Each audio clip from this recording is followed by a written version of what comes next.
Pernah nggak sih ngerasa ada panggilan gitu dalam hidup, kayak ada tujuan yang lebih besar, tapi suara di dalam kepala yang bilang kamu nggak mampu itu malah jauh lebih kenceng? Kamu ngerasa terpilih, tapi di saat yang sama ngerasa nggak siap sama sekali.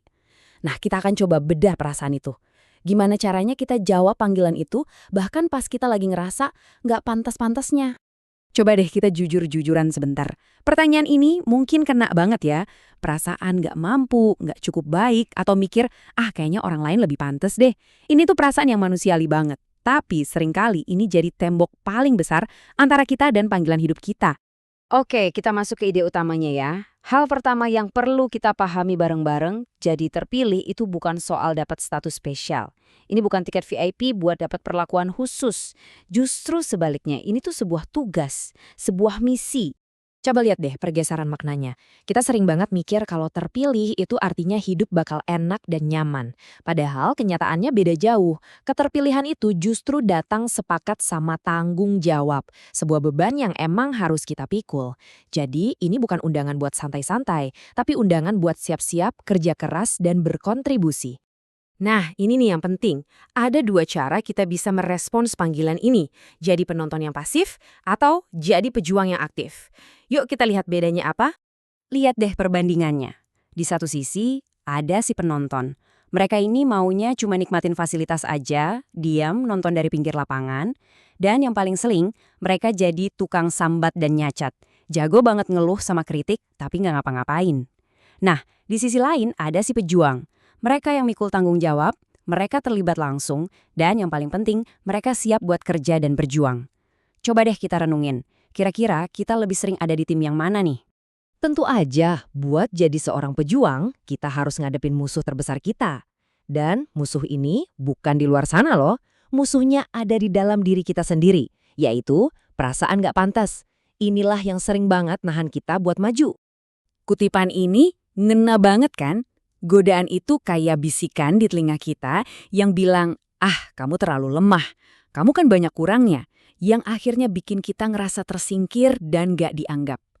Ini suara yang benar-benar bisa bikin kita lumpuh dan gak berani ngapa-ngapain. Tapi inilah kebenarannya. Jawaban buat semua bisikan itu adalah sebuah tidak yang tegas. Perasaan tersingkir itu cuma ilusi. Kenyataannya, setiap orang itu dipilih buat terlibat. Semua orang punya peran. Nggak ada satupun yang ketinggalan. Untuk ngegambarin perjalanan dari rasa takut jadi punya kekuatan ini, ada satu cerita kuno yang kuat banget. Sebuah penglihatan yang terjadi di atas gunung, yang mengubah segalanya buat orang-orang yang melihatnya langsung. Jadi, ceritanya dimulai pas Yesus ngajak 3 murid terdekatnya ke sebuah tempat yang sepi. Gunung yang tinggi. Di sana, jauh dari keramaian, jauh dari gangguan, sesuatu yang luar biasa bakal terjadi. Dan terjadilah, Yesus berubah rupa tepat di depan mata mereka. Wajahnya bersinar terang banget kayak matahari. Coba bayangin betapa dahsyatnya momen itu. Sebuah pengalaman yang di luar nalar manusia biasa. Seolah-olah penampakan itu belum cukup, tiba-tiba terdengar suara dari dalam awan yang terang. Suara ini ngasih penegasan paling tinggi. Sebuah proklamasi ilahi yang pasti bikin semua yang dengar gemetar. Ini adalah puncak dari pengalaman mereka di gunung itu. Nah, sekarang kita fokus ke bagian yang paling nyambung sama kita hari ini. Gimana reaksi para murid ngelihat semua itu? Dan yang lebih penting lagi, jawaban apa yang mereka terima? Reaksi mereka ya wajar banget sih. Mereka langsung tersungkur, jatuh, tertelungkup saking takutnya. Di hadapan sesuatu yang begitu agung, mereka ngerasa kecil, nggak berdaya, dan mungkin ngerasa nggak pantas. Kedengaran familiar nggak? Persis kan kayak yang sering kita rasain pas dihadapin sama panggilan besar dalam hidup kita? Dan inilah momen kuncinya. Yesus nyamperin mereka, menyentuh mereka, sebuah tindakan yang menenangkan, lalu mengucapkan kata-kata ini, "Berdirilah, jangan takut." Ini bukan cuma kalimat penghiburan loh, ini adalah perintah. Sebuah suntikan kekuatan. Jadi, ini dia intinya. Perintah untuk berdiri dan jangan takut itu adalah jawaban langsung buat setiap rasa takut dan perasaan gak pantas yang melumpuhkan kita. Ini adalah panggilan untuk bangkit dari posisi tersungkur karena ragu sama diri sendiri, angkat kepala kita dan hadapi tugas kita dengan berani.